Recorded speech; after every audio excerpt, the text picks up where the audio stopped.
오늘 말씀을 보면 하나님께서 미리 아신 자들 또한 그 아들의 형상을 본받게 하기 위하여 미리 정하셨으니 라고 이야기하고 있습니다. 계속 8장에는 성령에 대해서 말씀하고 계시다가 제일 마지막 부분에는 그 아들의 형상을 본받게 하기 위해서 미리 정하셨다라고 이야기하고 있습니다. 보통 성경에서 우리가 하나님의 형상, 우리가 하나님의 모양이라고 이야기합니다. 그 형상과 모양이라는 것은 외적인 모습이 아니겠죠, 그죠? 형상은 외적인 모습이 아닙니다. 우리의 영적인 모습입니다. 우리의 영적인 모양. 그거를 형상이라고 이야기합니다. 성경적으로. 우리가 영적인 것이 하나님을 닮았다는 것이죠. 우리의 마음이, 우리의 성품이, 우리의 영혼이 하나님을 닮았다는 겁니다. 그 형상을 본받게 하기 위하여 우리가 그분께서 하나님께서 미리 정하셨다는 거예요. 성경을 보면 우리를 하나님께서 창조하실 때 흙으로 티끌로 우리를 창조하셨습니다. 티끌로 창조하시고 흙으로 창조하신 다음에 어떻게 하셨냐면 그분의 호흡을 불어넣으셨습니다. 그렇게 했을 때 우리가 생명이 되었다, 살아있는 영이 되었다라고 성경은 이야기하고 있습니다. 마찬가지로 성령이 우리 가운데 오셔서 하나님의 호흡이 우리 안에 들어올 때, 하나님의 성령이 우리 가운데 들어올 때 우리가 무엇이 돼요? 하나님의 형상을 닮은 그리스도의 그 아들의 형상을 본받게 하는 그 모습을 닮은 생명, 영생하도록 변화받은 그런 영이 되는 것이죠.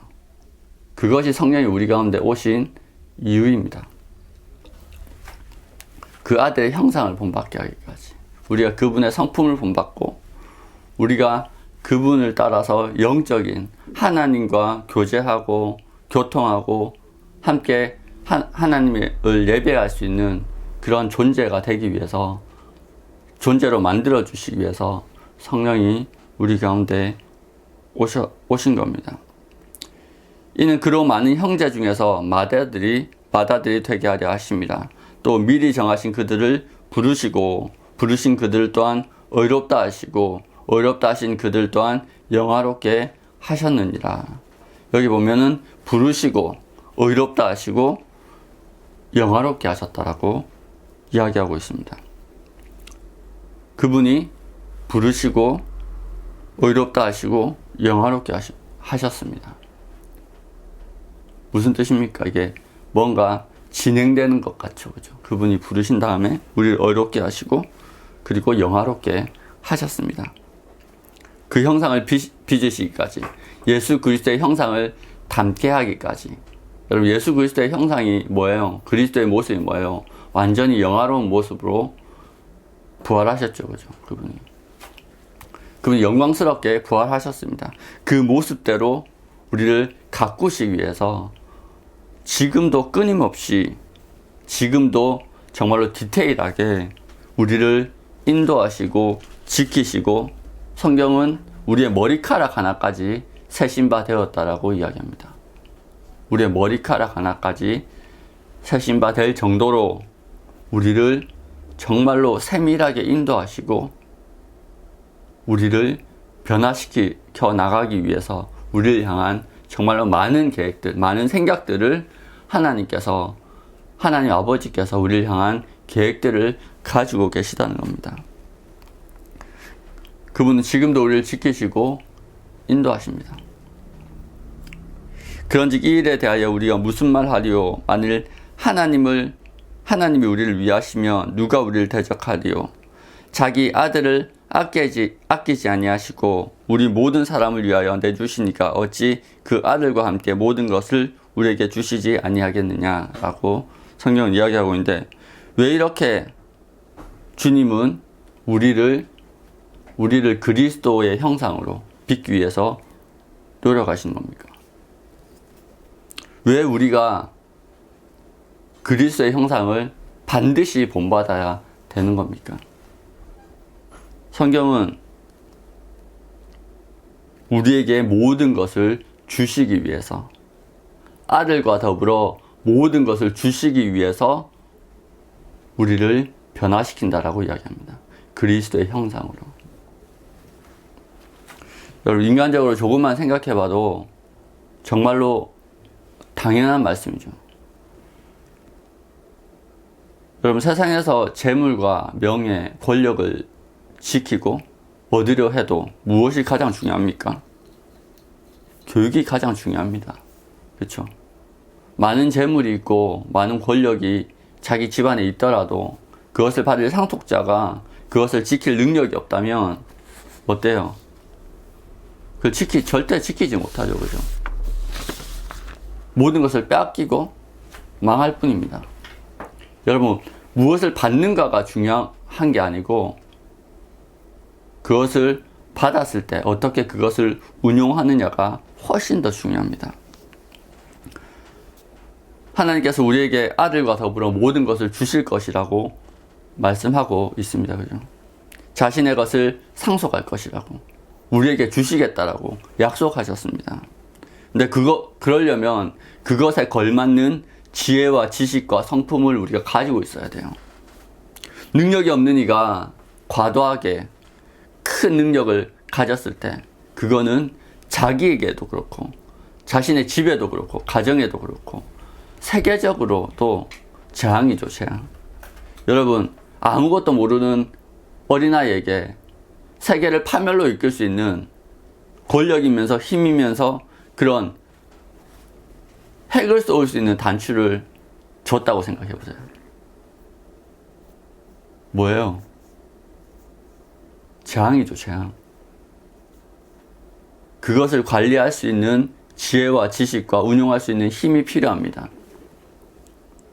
여러분, 심각한 정신질환자에게 나라의 운명을 좌지우지할 수 있는 권력이 있다고 생각해 보세요. 잠이 오겠습니까? 그럼 세상의 재앙입니다. 하나님이 생각하는 것과 우리가 생각하는 게 달라요. 우리는요, 무엇을 얻으면 문제가 해결될 것이라고, 우리의 모든 문제가 해결될 것이라고 생각합니다. 우리가 무엇인가 얻고 무엇인가 가질 수 있으면, 우리가 조금 더 많은 돈을 얻고 조금 더 많은 권력을 가질 수 있으면 우리는 어떤 문제가 해결될 것이라고 착각합니다. 그렇지만 하나님께서는요, 줄 수 있고 줄 수 없고의 문제가 아니고 우리가 원하는 걸 받았을 때 그 이유를 더 걱정하십니다. 무엇인가 받았을 때 우리가 그것을 운용할 수 있는, 그 능력을 운용할 수 있는 그런 지혜와 지식이 있고 성품이 되느냐. 여러분, 많은 자녀들이 디지털 기기를 원합니다. 핸드폰, 태블릿 이런 것들을 원하죠. 랩탑을 원합니다. 랩탑 컴퓨터를 원합니다. 즐길 수 있고 활용할 수 있고 놀 수 있는 장난감 같은 기계를 원해요. 그런데요, 그 전자기기를 부모가 손에 쥐어줄 수는 있어요. 근데 문제는 뭡니까? 페이스북, 인스타그램, 유튜브 엄청나게 많은 정보가 흘러다니는데 그걸 통해서 나쁜 영상들, 잘못된 게시물들, 혐오를 부추기고 그런 배금주의에 빠지고 그런 너무나 세속적인 것에 물들까봐 부모는 걱정합니다. 너무나 단편적인 사고만 하는 사람으로 만들어버릴까봐 부모는 걱정합니다.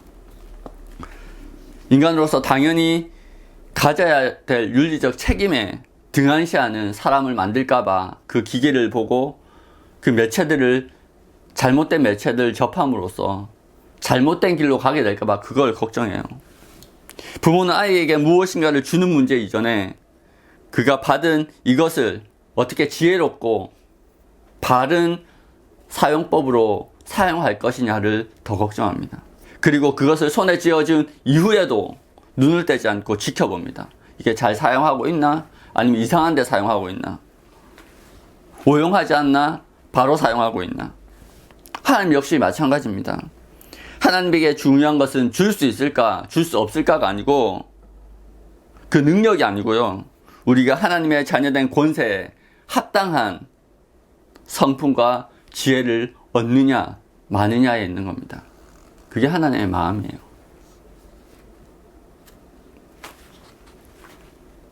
여러분, 우리의 마음과 하나님의 마음이 달라요. 이미 하나님은 결정하셨어요.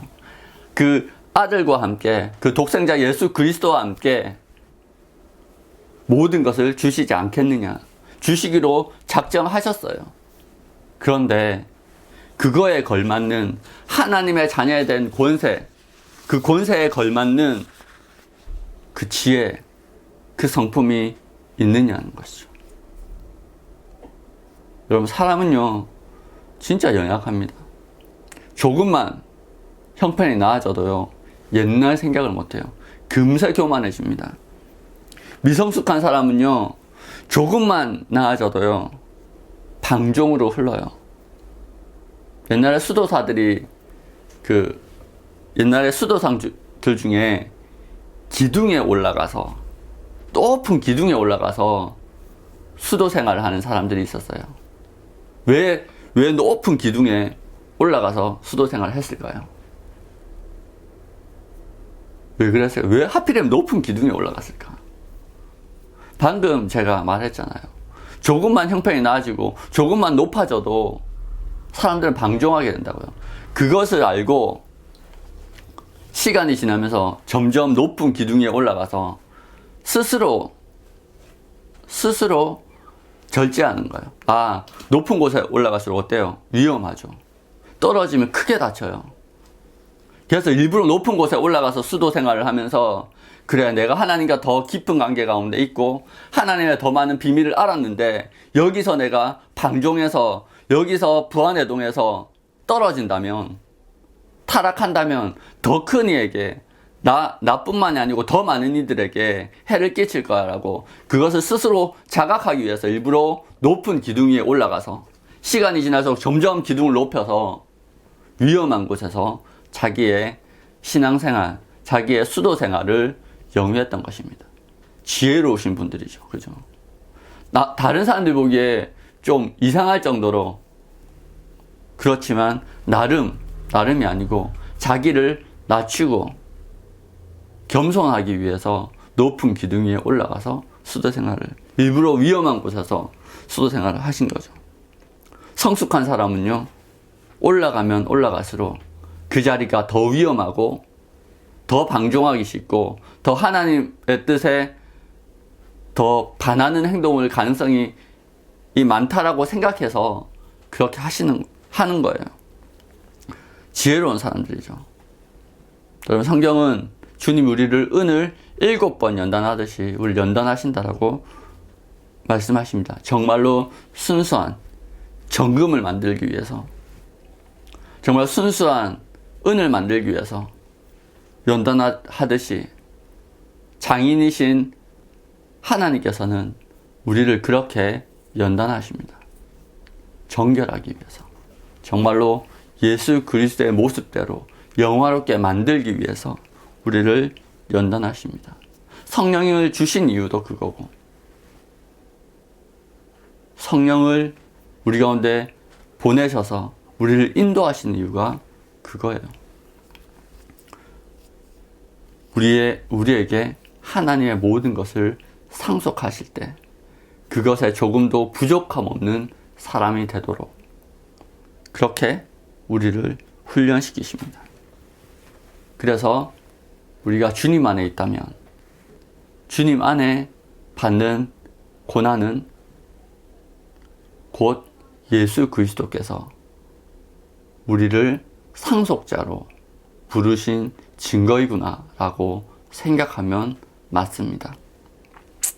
하나님께서 우리를 위해 어떤 마음을 가지시느냐 알 수 있는 것은 우리를 위해서 어떤 일을 행하셨는지 보시면 알 수 있습니다. 예수 그리스도께서 하나님의 독생자 예수 그리스도를 우리 가운데 주시고 그분께서 십자가를 지시고 우리를 위해서 모든 물과 피를 다 흘리셨습니다. 우리가 생각하는 우리의 가치는요, 우리가 생각하는 우리의 가치보다요, 하나님이 생각하는 우리의 가치는 훨씬 더 큽니다. 감히 상상할 수 없을 만큼. 한 영혼이 천하보다 귀하다라고 말씀하셨어요. 주님 말씀하셨어요. 여러분, 한 영혼이요, 천하보다 귀해요. 우리가 한 영혼을 구원하잖아요. 우리는요, 천하를 구원한 거예요. 아멘? 한 영혼을 우리가 구원하는 게 아니죠. 예수 그리스도께서 구원하시는 건데, 우리가 그의 통로가 되는 거는 천하를 구원하는 통로가 우리가 된 거예요. 그런 귀한 사람들이에요. 우리가 생각하는 것 이상으로. 여러분, 세상의 모든 것은요, 시간이 지나면 다 사라집니다. 세상의 모든 권력들. 아무리 튼튼하게 지은 건물도, 여러분, 아파트 멋지게 지어봤자 한 50년 되면 어떻게 돼요? 재건축해야 되죠. 그죠? 영원하지 않습니다. 세워질 때는 삐까뻔쩍했는데 곧 사라집니다. 뭐가 중요해요? 영생이 중요해요. 뭐가 중요합니까? 부활과 영생이 중요한 겁니다. 이 세상 모든 것들은 다 사라져요. 권력, 돈, 재물 다 사라집니다. 이 세상의 즐거움도 다 사라집니다. 남는 것 딱 하나 있습니다. 믿음, 소망, 사랑. 그거 남습니다. 그 안에서 행한 우리의 삶만 주님의 책에 기록되고, 주님이 기록하시고, 그렇게 기록된 자만 영생을 얻습니다. 그렇죠. 아무것도 아니에요, 이 세상.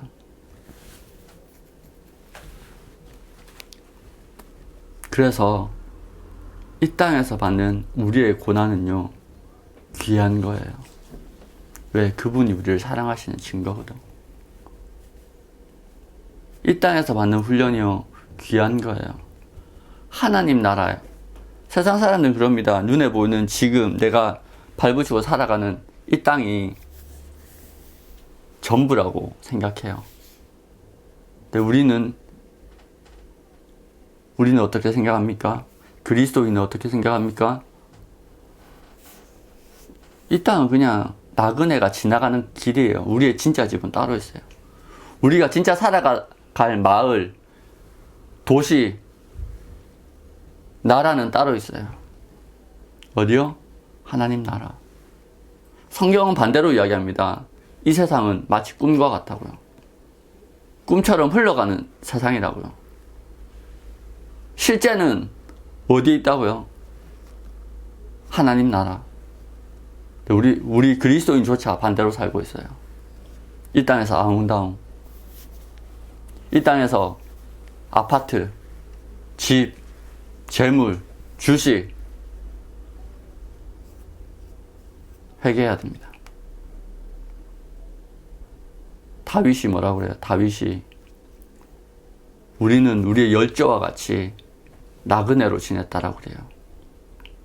다윗은요, 한 국가의 왕이었습니다. 그 국가의 최고 지도자였어요. 지금의 대통령과는 비교할 수 없는 큰 권력을 가졌습니다. 주변의 모든 나라들이 다 조공을 들였습니다. 그런데 뭐라고 그래요? 나는 나그네입니다. 나는 그냥 스쳐 지나가는, 이 땅에 스쳐 지나가는 그냥 나그네입니다. 다윗은 알았어요. 자기가 나그네인 걸. 근데 성령 안에 있다고 하는 우리조차도 이 신약 시대를 살아가는 이 우리가 성령 안에 있다고 하는 우리도요, 나그네처럼 살지 않아요. 나그네처럼 사는 것이 아니라 그냥 이 땅에 영원히 살 것처럼 이 땅의 것에 눈이 뺏긴 채 살아갑니다. 여러분들은 그리스도인입니까? 예수님이 이 땅에 어떻게 사셨어요? 우리가 예수 그리스도의 형상을 본받았다면요, 예수 그리스도처럼 살아야죠.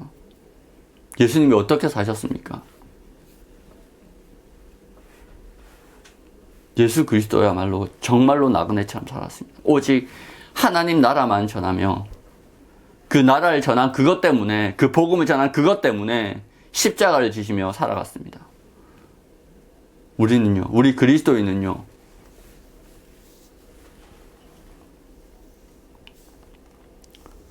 여러분, 참된 그리스도인처럼 우리가 살아가기를 원합니다. 우리가 받는 고난은요, 하나님 나라를 상속받기 위한 진짜 실제인 하나님 아버지께서 다스리시는 나라, 그 나라에 들어가기 위한 훈련의 기간인 것을 명심하시기를 바랍니다. 바울은 지금 받는 환난이 이후에 우리가 얻게 될 영광과 비교할 수 없다라고 단언합니다. 이 정도의 대가 지불은 그 영광에 비하면 아무것도 아니라고, 정말 미비한 것이라고 이야기합니다. 작은 것이라고, 보잘것없는 것이라고 이야기합니다. 하나님은 우리에게 하나님 나라를 상속하시고자 합니다. 이 땅에 어떤 것을 상속하는 게 아니에요. 물론 성경은 이야기합니다. 온유한 자는 땅을 차지할 것이요. 신약에 와서 그 의미는 바뀝니다. 온유한 자는 하나님 나라를 얻게 될 것입니다. 주님이 우리 가운데 오셔서 우리를 이끄시고 그 가정 가운데 고난과 환난과 훈련이 있는 이유는 그의 상속자가 되기에 부족함 없는 예수 그리스도를 본받는 그 형상을 가지기 위해서 주님이 우리를 이끌어 가시기 때문입니다. 우리가 그리스도인이 어떤 존재인지 깨닫게 되기를 소망합니다. 성경 조금 보고 기도 조금 한다고 그리스도인이 아니에요. 그죠? 그리스도인은 마음과 생각이 바뀌어야 됩니다. 이 땅에 사는 것이 나그네 된 삶을 깨달은 사람, 그리고 그 나그네의 삶 동안 하나님 나라에 들어가는 그 영원한 나라에서 살 준비를 하는 기간인 것을 우리가 깨달아야 됩니다. 그렇게 우리가 깨닫게 될 때 이 땅에서 고난받는 것이 내게 유익이라 라고 말했던 다윗의 고백이 우리의 고백이 될 줄 믿습니다. 기도하겠습니다.